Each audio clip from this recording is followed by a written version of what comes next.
우리는 지금 사순절 기간을 지내고 있습니다. 그리고 오늘은 사순절의 마지막 주일인 종려주일을 맞이합니다.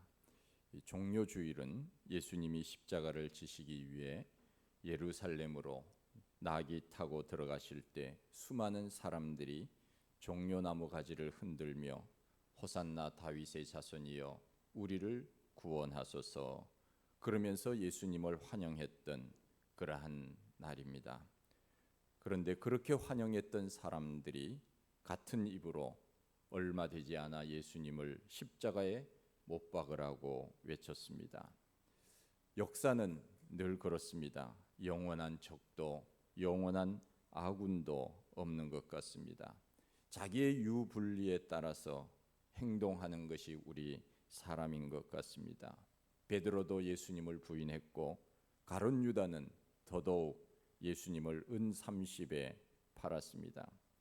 우리 예수님은 십자가를 억지로 지신 것이 아닙니다. 십자가를 지시기 위해 자발적으로 예루살렘으로 가셨습니다. 하나님의 뜻을 이루기 위해서며 우리를 구원하시기 위함이었습니다. 우리가 십자가를 생각할 때 어떤 느낌이 드십니까?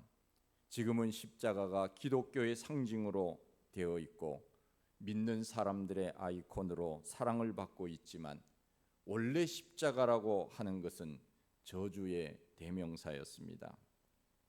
가장 악랄한 강도, 죄수들의 죽음의 형틀이 바로 십자가였습니다.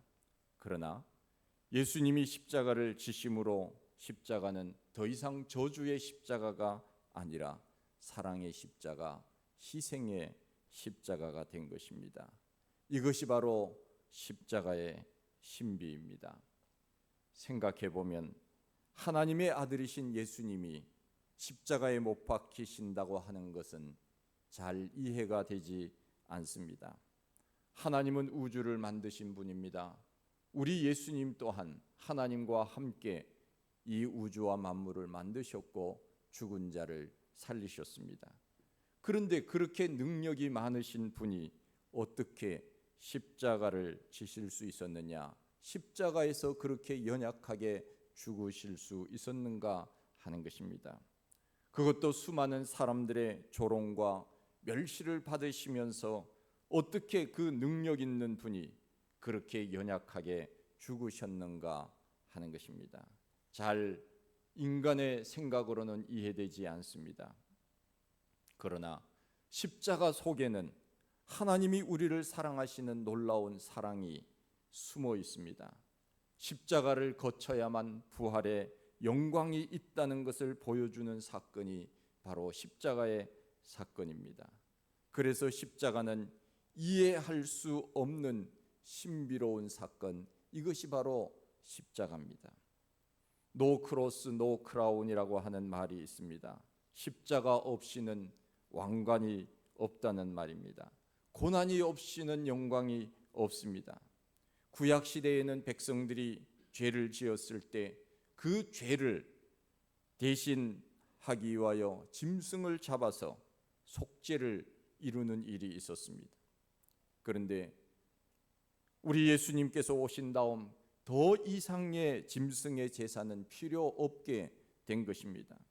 예수님이 친히 십자가에 못 박혀 우리를 위하여 대속의 죽음을 죽어주셨기 때문에 이제는 우리가 그 짐승의 피를 가지고 하나님 앞에 나가는 것이 아니라 예수 그리스도의 십자가의 보혈로 인하여 하나님의 은혜의 보좌 앞에 이제는 우리가 담대히 나갈 수 있게 된 것입니다.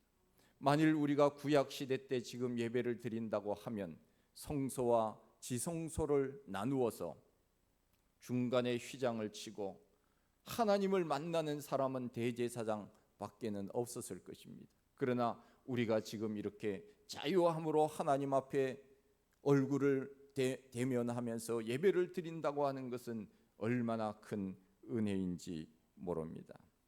예수님이 십자가에 못 박혀 죽으셨을 때 일어난 몇 가지 현상이 있습니다.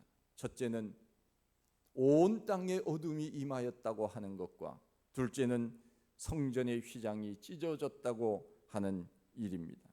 성전의 휘장이 위로부터 아래로 찢어져 둘이 된 것입니다. 위 휘장은 성소와 지성소를 구분하는 휘장인데, 과거에는 구약시대 때에는 대제사장이 지성소에 들어가서 하나님 앞에 백성들의 죄를 아뢰므로 일반 백성들은 지성소에 들어갈 수 없는 그러한 구분되어지는 휘장이 바로 이 성전의 휘장이었습니다. 그런데 이 성전의 휘장이 찢어질 수 있는 성질의 것은 결코 아닙니다. 날실과 시실로 만들어져서 장정 100명 이상이 잡아당겨도 찢어질 수 없는 휘장이 바로 성소의 휘장입니다. 그런데 그 휘장이 어떻게 찢어질 수 있었겠습니까? 그것은 바로 하나님께서 찢어 주신 것입니다. 이것은 하나님과 우리와의 막혔던 관계가 예수 그리스도의 십자가로 회복되었다고 하는 뜻입니다. 예수님의 몸이 찢어짐으로 인하여 하나님과 우리와의 관계가 정상화되었다는 것입니다. 더 이상 짐승의 제사가 없어도 하나님 앞에 나아갈 수 있는 길이 열린 것입니다. 이제는 우리가 다른 제사가 필요 없게 되었습니다.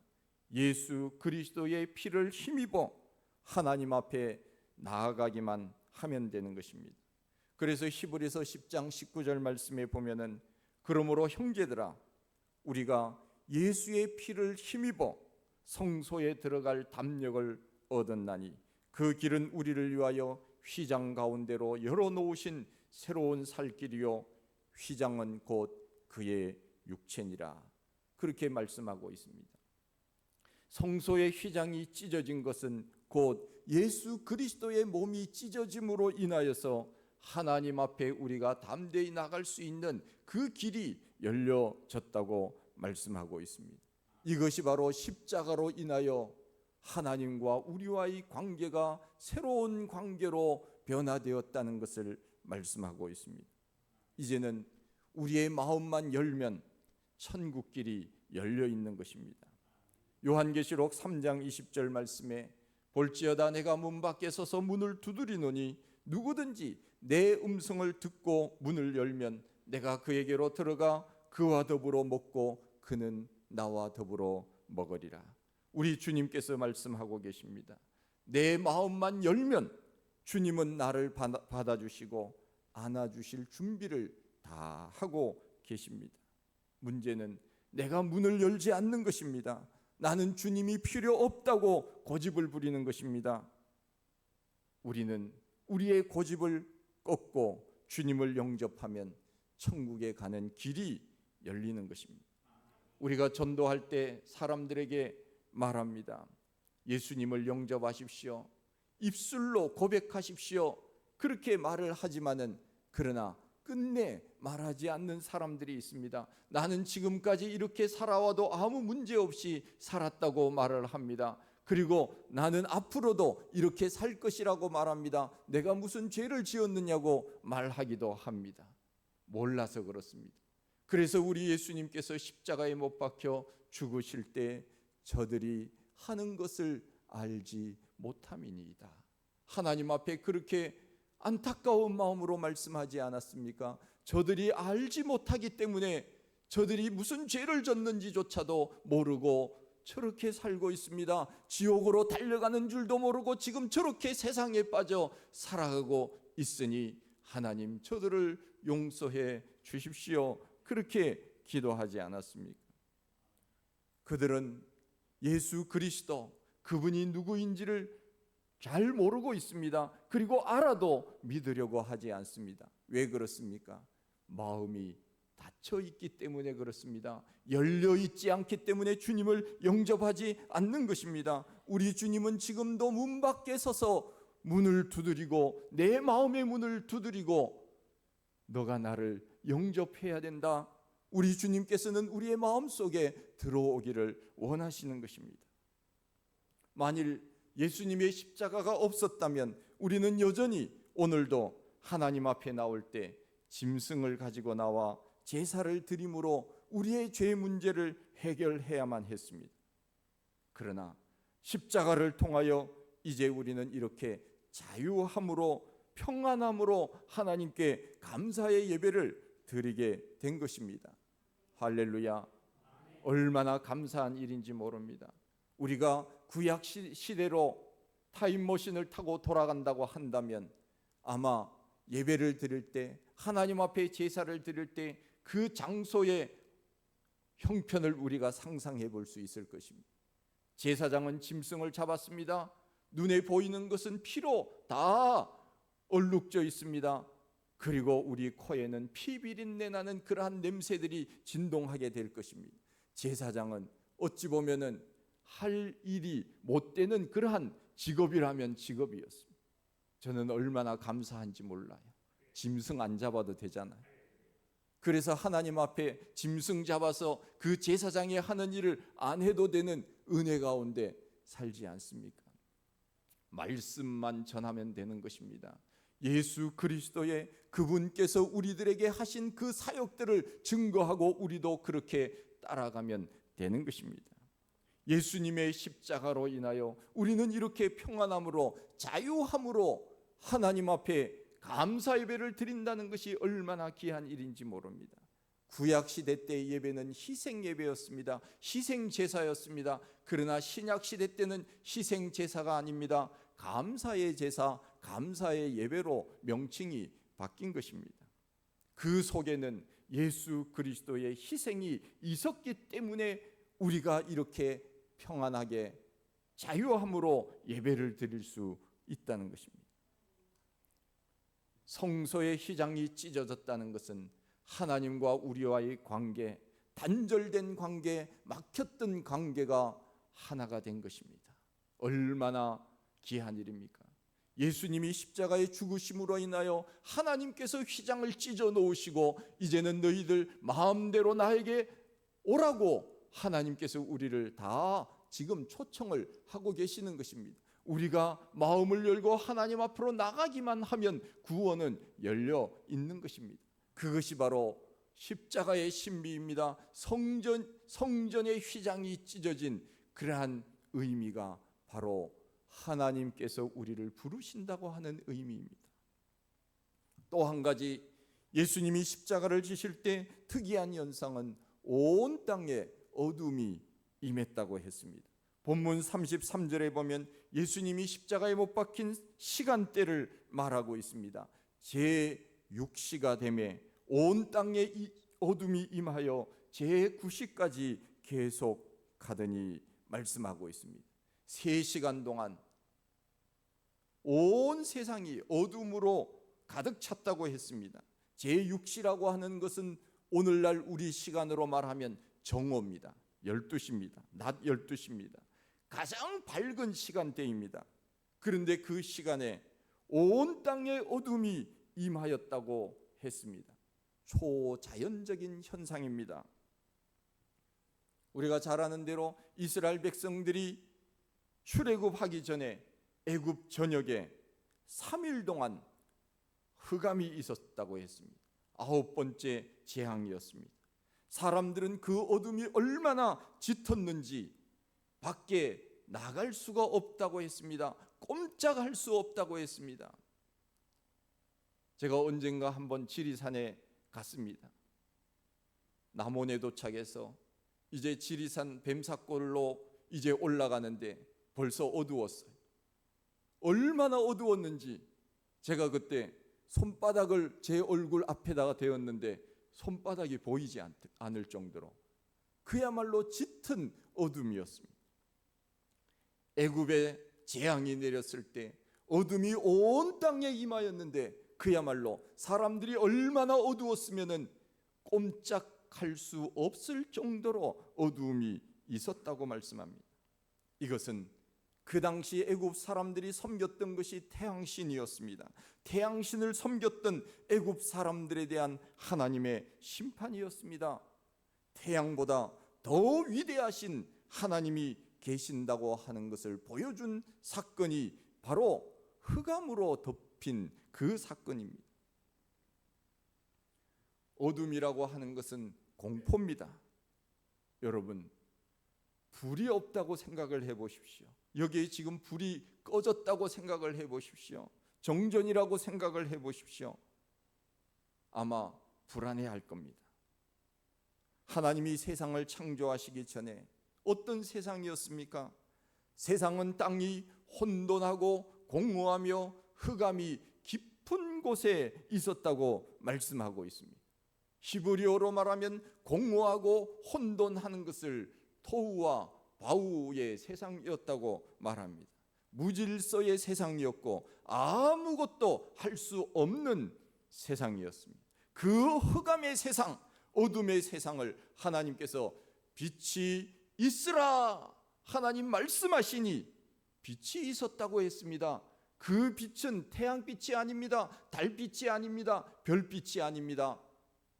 1월 성신이 있기 전 첫 번째 날에 창조하신 것이 모든 세상을 비치는 우리가 알지 못하는 빛이 있었다고 했습니다. 빛이 있음으로 인하여 세상은 시작이 된 것입니다. 세상은 질서 있는 세상으로 바뀐 것입니다.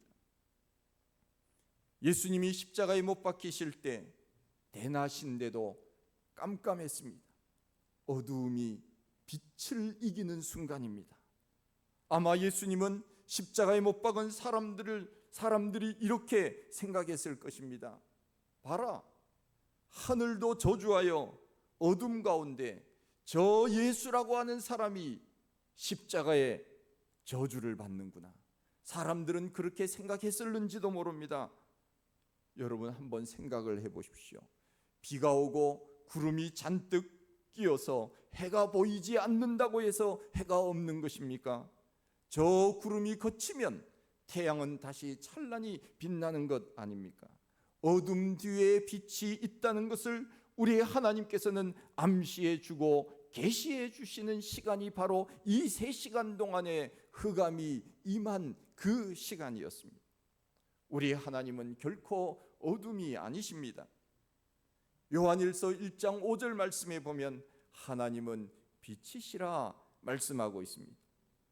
하나님은 빛이시기에 그에게는 어둠이 조금도 없으시니라. 여러분, 제가 몇 주 전에도 말씀을 드렸지만은 우리가 하나님 보고 싶으시지요? 예, 저도 하나님 보고 싶은데 죽으면 볼 수 있어요. 우리가 죽으면 천국 가면 볼 수 있는데 왜 볼 수 없느냐? 하나님은 빛에 거하시기 때문에 볼 수 없는 것입니다. 우리의 하나님은 태양빛보다 더 강렬한 빛에 거하시기 때문에 우리 연약한 육신의 눈으로 하나님을 결코 볼 수 없는 것입니다. 그러기에 우리의 하나님은 결코 어둠이 아니십니다. 하나님은 빛이십니다. 그런데 그 십자가의 순간에는 어둠이 세상을 지배했습니다. 마치 예수님이 패배하는 것 같았습니다. 그러나 아닙니다. 그 어둠은 잠깐이었습니다. 그 어둠 뒤에 무엇이 있는지 우리는 잘 알고 있습니다. 마치 연극의 무대에서 조명이 다 꺼지면 옆에 앉아 있는 사람도 보이지 않습니다. 아무것도 보이지 않습니다. 그러나 막이 걷히고 조명이 다시 켜지면 다시 새로운 장면이 나오는 것처럼 잠시 어둠이 지배하는 것 같지만 곧 빛이 다가온다는 것을 하나님께서는 그 시간에 암시해 주고 계시는 것입니다. 우리의 삶도 마찬가지입니다. 우리 예수 믿는 사람들은 소망을 가지고 사는 사람들 아닙니까?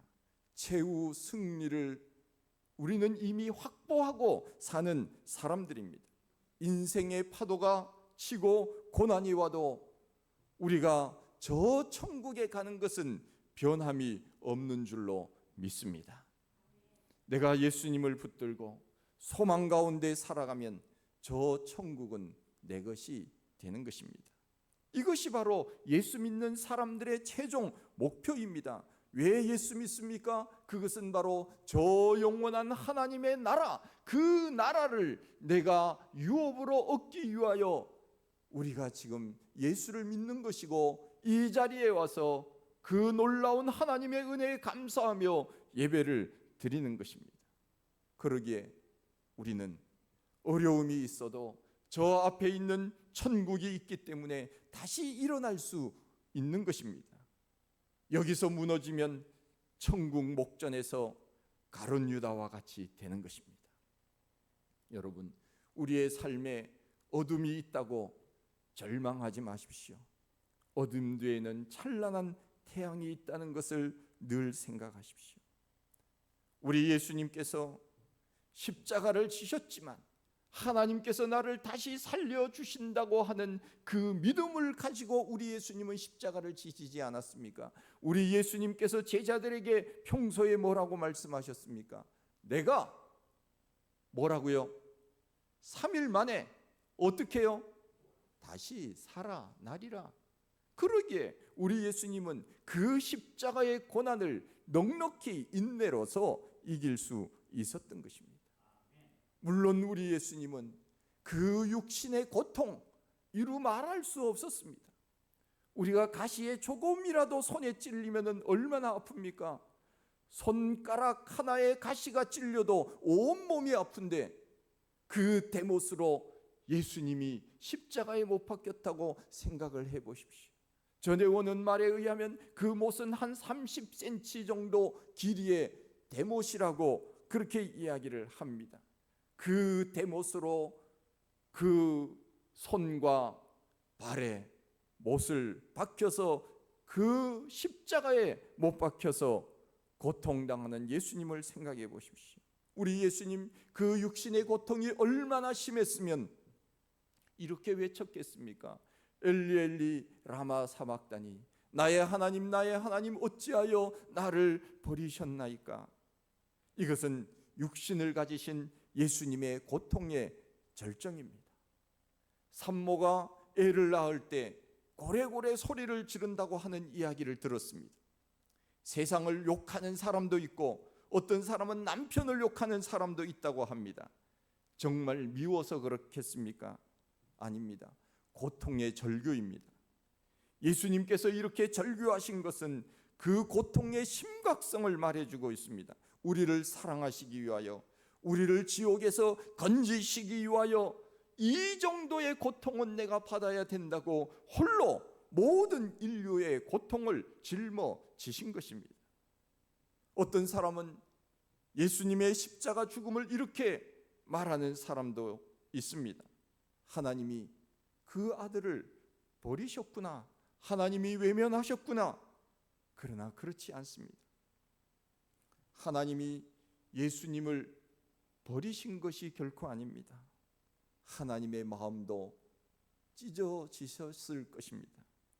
독일의 신학자 몰트만은 그것을 이렇게 이야기합니다. 하나님이 친히 십자가에 달린 사건이라고 말합니다. 그래서 그는 이런 책을 썼습니다. 십자가에 달리신 하나님. 예수님이 십자가에 달린 것이 아니라 하나님이 친히 십자가에 달리셨다는 것입니다. 친히 그 아들의 고통을 함께 나누셨다는 것입니다.